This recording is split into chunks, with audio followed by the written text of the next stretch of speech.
Hello, Ivo Valkenburg. How are you? Hello.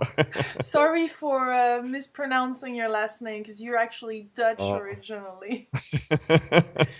You, I'm happy to be with you. thank you for accepting this interview because you've written a wonderful book called The Spirit in Finance that I Yes. heard about from Baptiste that read it in Yeah. Dutch, and I'm very excited to that you can share with us in English some of the wonderful teachings and things that you have in this book for us that speak English, and hopefully one day your book will be very soon in the English language. Be So nice. yes, yes. So you speak about a lot of people put money and spirit in two separate entities, but you Yes. bring those two together. Can you tell us before giving us more advice on how we can Yeah. um, see those two worlds together? Can you tell us how we came, how why we are where we are right now? You called about something called the bark, Ah, the where bark. there is a Yes. separation or there is this evolution. Yeah. You talk about Yes. something like actually this financial crisis is Yeah. an amazing opportunity to open up to Yeah. something bigger. Can you tell Yes. us about Yeah. that? Yeah. Well, what I feel basically, there is only love. Love is all, and the rest is illusion. My father actually, who just passed away, he's on the other side now, but he wrote a beautiful foreword in the book, and he says, "Love is who we are. Love is all that is, and the rest is illusion." And we have started to take the illusion so serious. Mm. And the book is meant to be to try to heal these separate worlds of spirituality, of love, and the world of illusion. And finance is a lot more than just money. Finance, to me, my definition is it's all about money, but also matter. So everything what we can touch, it's the world. And I try to heal those worlds. And I see in the spiritual world, and I generalize a little bit, but I see so many beautiful people who love to be in that heart, who love to be a light. But whenever there is money or matter around, somehow we hesitate and we pull back. And it's even that somehow we are afraid to lose the connection with God if we touch the money and the matter. Mm-hmm. And I'm also working a lot in the financial world and also generalized. It's a little bit the other way around. We keep running, and we make money. And somehow we forget it's about love. When I interviewed an CEO of a large bank in Holland, I said, what do you want with your bank? And he said, well, 20% return on investment. I said, yeah, but what do you really want? He said, yeah, 20%. I said, why don't you go in drugs? Or why don't you go in prostitution? I mean, what I want to say is, of course, we need to make money. We need the matter we are in on earth, but it's about love. There must be a deeper meaning. And yeah, this book tries to heal that. And that's why in one side of the book, it's confusing for the bookshops because where to put it, at the management or economy department or at the spirituality department. Mm. Well, my publisher said you should put it at both departments, which I Mm-hmm. believe too. But I like to mix it, that we don't separate it any longer. Yeah.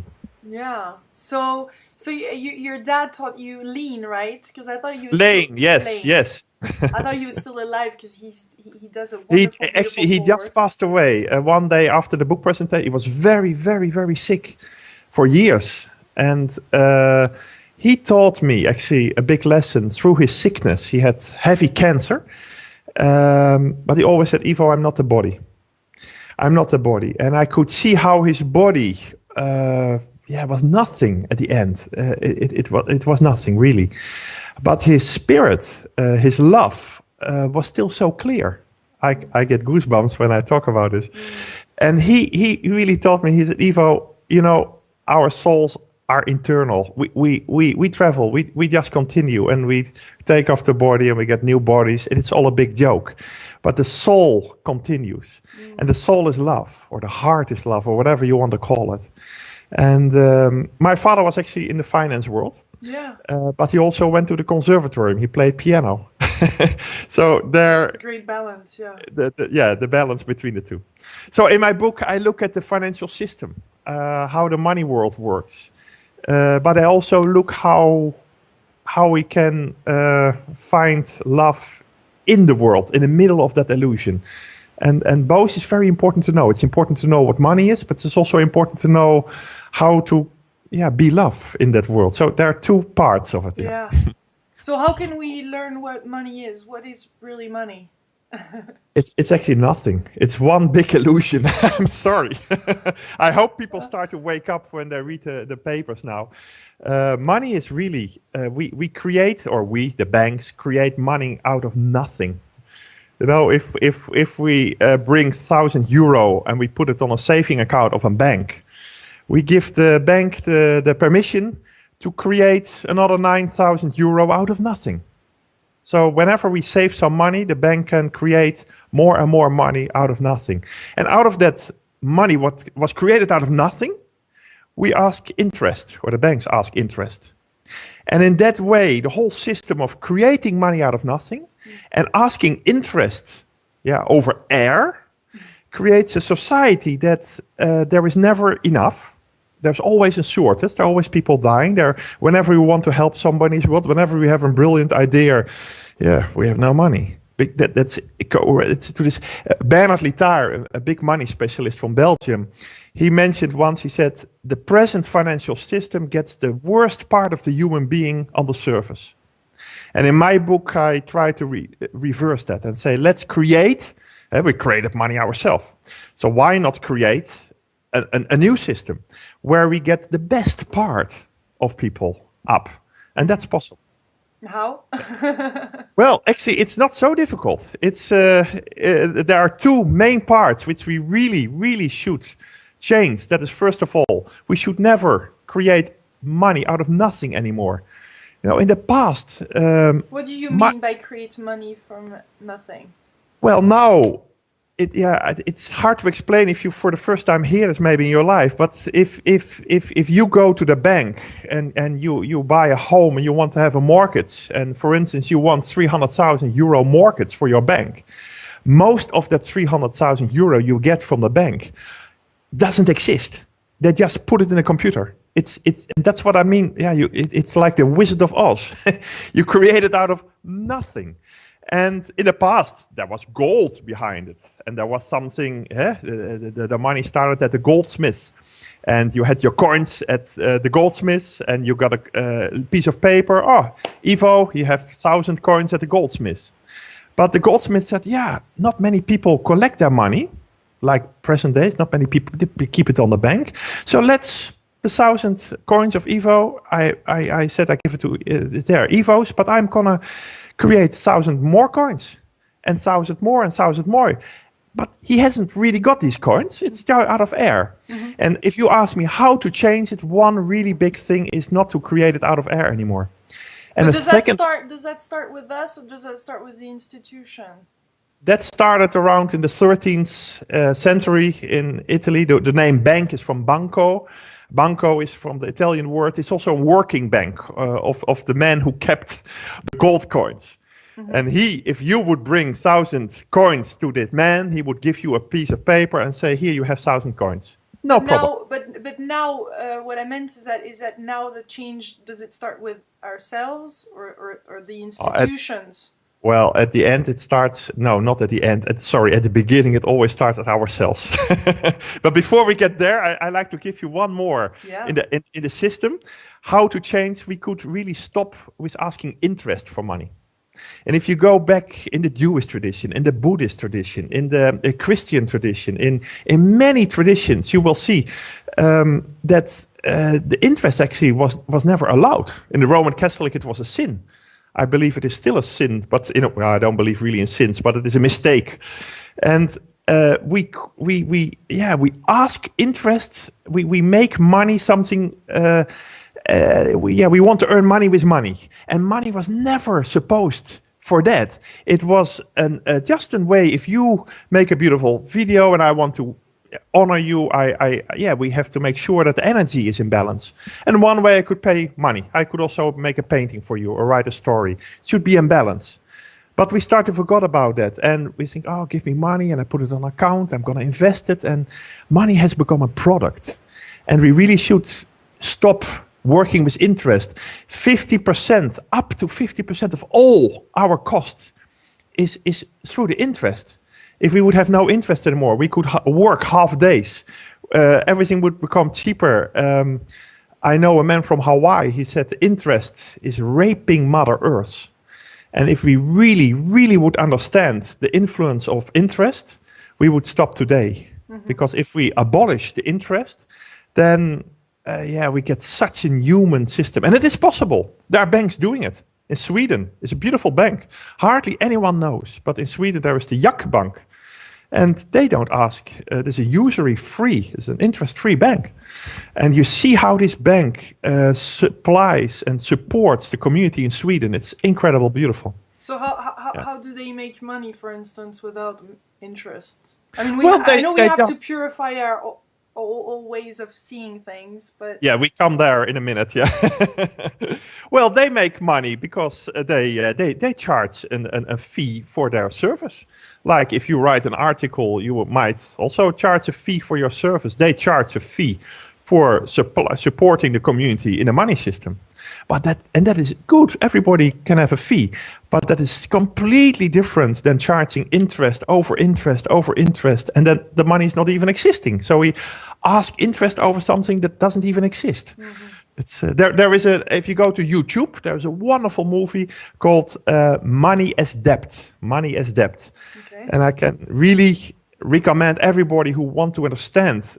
And the first time when you hear the story, you think, well, Ivo, you must be crazy. But really, start to understand that it is all illusion. That's the hard side of the book. And then we come to the personal side. It's maybe even the best part. So how do we open up? How do we remove those layers of heritage, of heritage, because we inherited from our parents, from the way of seeing things. How do we purify all this? Yes. One of the highlights in the book is an interview with Ihaliakala Yulen. He is an Ho'oponopono master. I don't know whether you ever hear about Ho'oponopono. Yes. Well, it's good. Yeah, in Hawaiian philosophy. Yes. But this is an adjusted version, and it's a problem-solving version. And I really love this man, and I love his philosophy, not because he's saying it, because I experience it myself, how it works. And the first thing, which is it's difficult for our minds, what I'm going to say now, it's very, very difficult. But he always says, do you realize when you have a problem, whatever, in your relationship, with money, do you realize when you have a problem, you're always there? So the first thing is to realize that whenever we have a problem, we should stop looking outside and say, oh yeah, but Lilou, or no, our government, Sarkozy, or no, I don't know, my mother or my partner is the problem, or the money is the problem. We should start to realize that in a way there is nothing outside ourselves. And this is very difficult for our mind, because we love to, it cannot be happen that I'm responsible. I need to find somebody who is responsible for my problem. And Ihaliakala is very consequent in this. And he says, please take the responsibility yourself. Be 100% responsible. And he teaches in this book and in many books and his workshops how everything is actually a repeating memory in ourselves. If we go to The Secret, that book, or The Law of Attraction, there are some wonderful lessons about how we can work with our mind, how we can think positive, how we can attract things. You see that in the Ho'oponopono we go deeper, because most of the information is in our subconsciousness. So we think up here, we know all, but we hardly know anything. Even now in scientific world, in the psychology world, there are many universities who discovered that there are about 11 billion bits per second on information. Can you imagine? Every second we get 11 billion bits of information. I hear your voice, I see you, I smell here the room, 11 billion. And we make programs in our business world and in our life to control that information. But it's already scientific proven now that from the 11 billion, we are only aware here 30, 40, 50. 30, so one of every billion, it's nothing. We are aware of nothing. Most of all the information in the universe is going on in our subconsciousness. And if you would believe in past lives and whatever, you don't need to for me. But if you can imagine, even if you believe just in this life, how much information we collect in this subconsciousness of us. Mm-hmm. And that information needs to be cleaned, needs to be cleaned, as Hialakala calls it. And there is another tradition, actually, the Course of Miracles. I don't know whether you are familiar with that. And I see that is so familiar to the Ho'oponopono. It's the same. We have to clean that information of our subconsciousness. And now you're probably going to ask me how to do that. Yeah. Well, then again, it's not difficult. But it's so simple that, first of all, we don't believe it, most of us. And if we start to believe it, we think, is this really something we need to do all the time? I believe we do. You want to hear the simple answer on this? Yeah. How we can clean the information inside ourselves? So each time, so what's the premise? Each time we're confronted to an old thought or an old pattern or a scarcity thought, we apply this formula? I would even say in each situation, because we don't know. Whatever it is, we don't know whether the situation is good or bad. We stop judging. Well, it's a very common spiritual law, but it's so difficult for me, by the way, too. But if you really are honest, how do we know? You wrote this beautiful book, and I still want to read it. I just got to know about it. But the title I loved so much. I lost my job, and I liked it. Well, that is what I call holistic thinking. That is thinking integral. You look at the bigger picture. But how many people would say, I lost my job? Oh, bad. And I lost my father, bad. And why I love your book, the title, you start to think holistic and not judging. Mm-hmm. And that is a basic thing. Start not to judge. So whenever we have something, we lose our job, or, I don't know, I meet a beautiful woman or a beautiful man. I don't know whether it's good or not. Only God knows.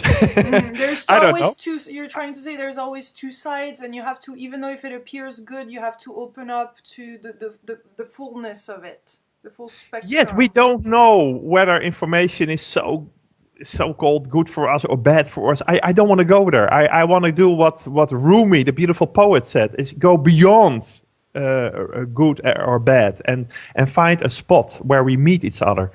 And that's on your answer. When should we clean? I would say always. Whether I'm talking to you, I'm doing it. But also whenever I keep doing it. But we still didn't. So you're talking about cleaning. So how? In the Ho'oponopono, they call it cleaning. In the Course of Miracles, they call it forgiveness. There are many ways, but it is actually I like the word cleaning. What is the essence of that? What is actually happening? The essence is to love or to forgive, whatever. Each moment and each person and each problem and each circumstance in your life. And when I talk about love, that's already difficult for many people, because we love, if I meet you, I love it. But when I meet somebody who wants to punch me in the nose, I don't love it. Well, what I'm talking is that to love you, but also to love the man or the woman who wants to punch me in my nose. It's about unconditional love. Mm-hmm. And it's Hialakala said it's very easy. You just say, I love you to everybody, to every circumstances. And in the Course of Miracles, they talk a lot about forgiveness. And when I talk about forgiveness, I don't say that if I need to forgive you, that I say, oh, Lilou, I know you did something wrong and I'm a little bit better and I forgive you. That is not the way of forgiveness I'm talking about.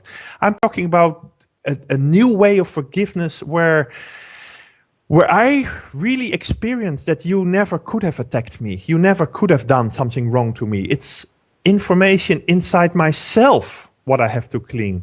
And when I forgive myself for that information, something will solve.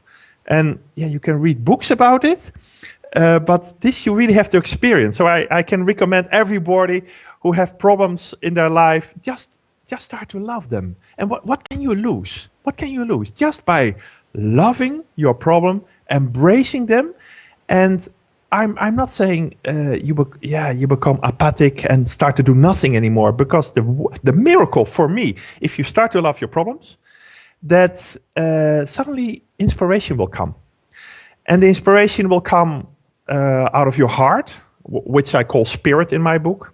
Some people call it the voice of your heart. Some people call it God or love. I'm not worried about how you call it. I call it spirit. But it also can come from you. Or from the neighbor, or from a message in the paper. That inspiration will come.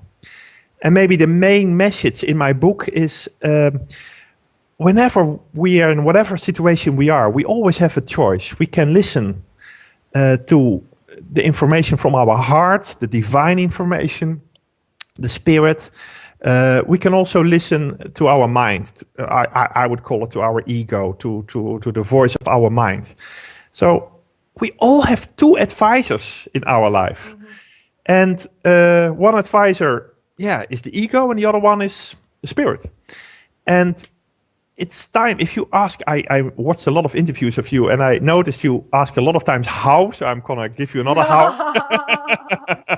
That's an important question. We like to keep it practical, yeah. Yeah, it's good. It's good.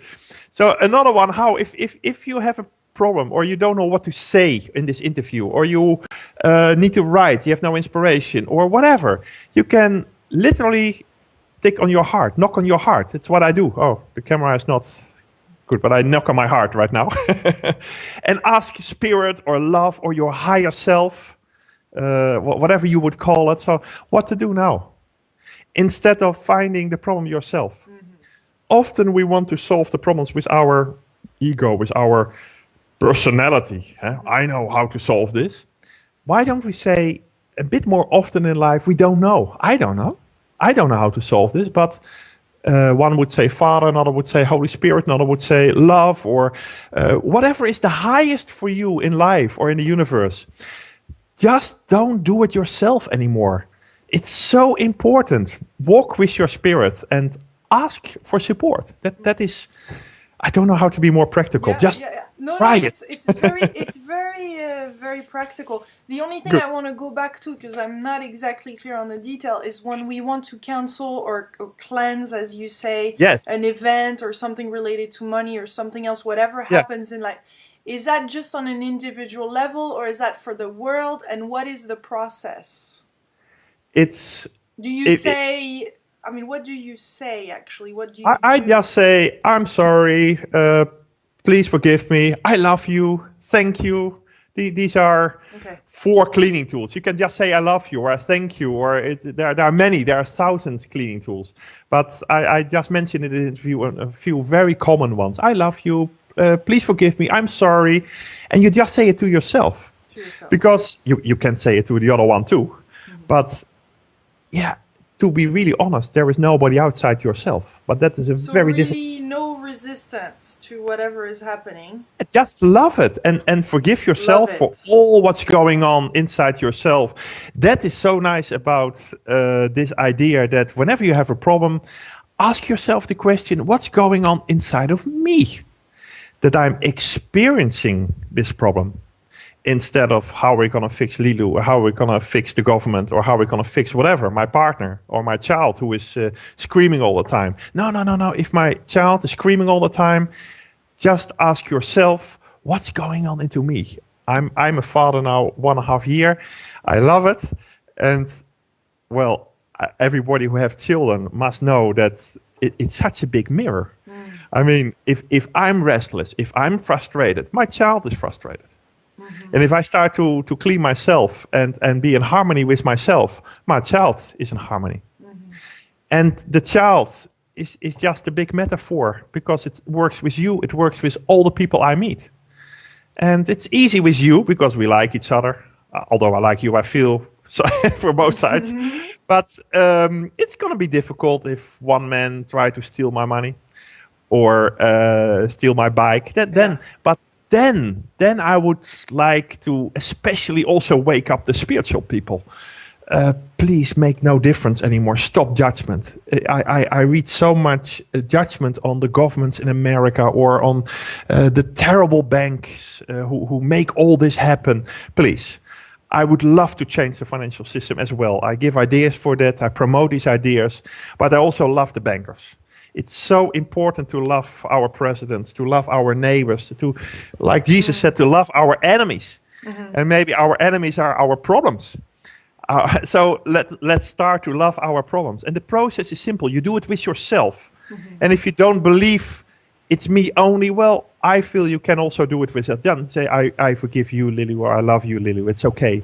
But start to say, just I love you, and to feel that. It's very important, yeah. Is that a way for people that are spiritual or want to give to bring that money and be compensated? Because as we said, there's this separation. So is that because we create that separation? And yes. If you start to welcome that, then yes. If I will not promise you and anybody that if you start to do this, that you have no problems anymore. I promise not. But what I can promise, and I experience in my own life, you don't experience it as a problem anymore. You get the difference?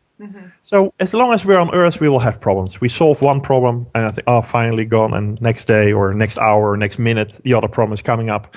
But if we do this work of really embracing each moment, it's one step further than like Eckhart Tolle. He's so beautiful how he teaches you how to be in the now. It's so beautiful. You could say that Ihariakala, you land in Ho'oponopono and the Course in Miracles, just go one step further and whatever is in the now, not just accepting, but love it, embrace it, or forgive yourself. And if you do that, then maybe there are still problems, but you don't feel about them as problems. And yes, the money will flow, or if the money doesn't flow, it's okay too. It's a kind of lesson. You start to dance between joy and pain. So from that point of view, the function of money becomes what? Money, what is money is nothing in economic terms, but money in spiritual terms is also nothing. I would say it's energy. If say money can be like love.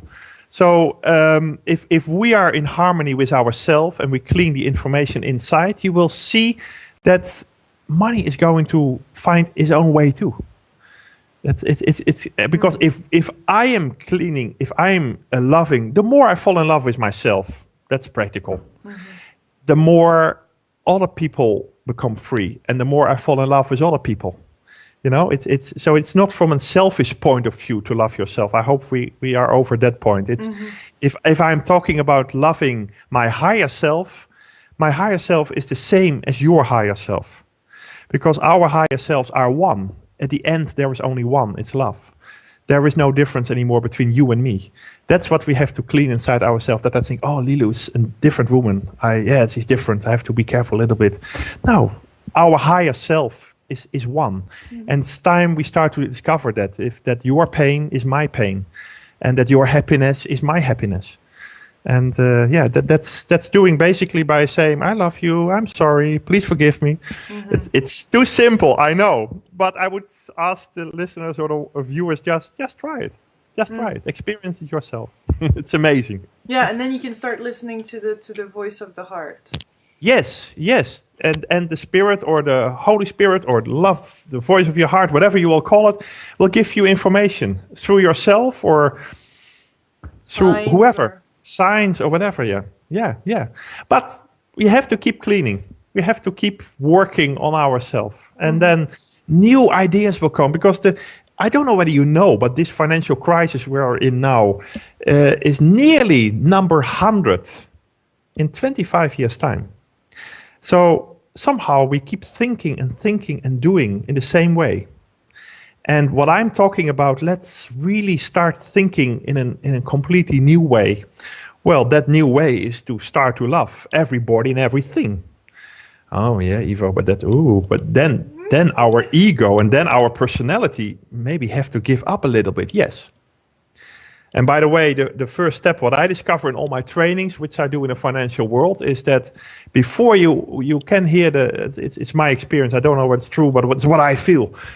Before you really can experience that spirit, that voice, it's important you become authentic. And I think I don't exaggerate that 80% of the people I meet in my workshops are not authentic. They still think, what will my mother think about this of my father or my partner or my boss? So how do you define authenticity? Authenticity is, I would say, is that you are really your personality. I'm not talking about the higher self, about the divinity yet. I'm thinking about Ivo Valkenburg or Lilu.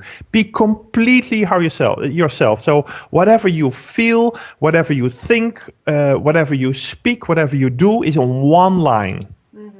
And if I go and have a presentation for 100 bankers, they all say, Ivo, deep in my heart, yeah, this is also what we would like to do, but I have no career, or maybe they send me out, I lose my job. And well, when you become authentic, you stand up. And that's maybe the second part of my book, the second message of my book. I really call on everybody, whether you are a journalist or an interviewer like you, or whether you are a writer, or you are in general in the army, or you're a butcher, or whatever you are. I feel if we really stand up in love and in authenticity in whatever we do, that will be already such a big step. So don't think of what other people will think about you, or don't think that I am what I do, or it just be yourself. And if you be yourself and you start really to love yourself how you are, I don't say you are then a good or a bad person, just without judgment. Then you have the foundation. And if you then the next step is really to ask the spirit come through me, and then you become a channel. Then you become an instrument of the spirit. And that is difficult because, and also for me, I'm not ready. I'm only a beginner student, because whenever the more the spirit, the more God is, and God for me is not a man with a beard. It's away from all the dogmas. But the more the spirit is going to work through you, the less space for your ego. So your ego wants everything with you except that you really become happy. But the ego is very strong. So that is a learning process, but it's a wonderful process, and you get a lot of support. Am I talking too much, Lilou? No, never. No. It's very, very interesting. Let's continue just a little bit. You, so in the morning, what do? You wake up, and what happens then? Do you condition yourself? Oh, do you do a prayer? that is or you just start? very personal. When I don't know when, even before I wake up, I sort of feel I'm half awake, and I start to thank for the new day, and I start to bless all the people, the plants, the animals, the birds, and it's sort of, I don't know, it's automatically. When I walk out of the bed, I go outside and bless all the trees, and I basically thank for the day, and of course I kiss my wife, and my son will jump on me. Yeah. And after I shower, but that's up to me. Everybody will have his own rhythm. But after I shower, I will always have a short meditation. I'm not a big meditator, to be honest. Maybe in past life, but not in this life anymore. But I always will meditate, and maybe even 5 or 10 minutes in the morning. And basically what I do is offer myself and ask the spirit, please take it over, because I'm so clumsy. I know nothing. I have no idea what to tell you.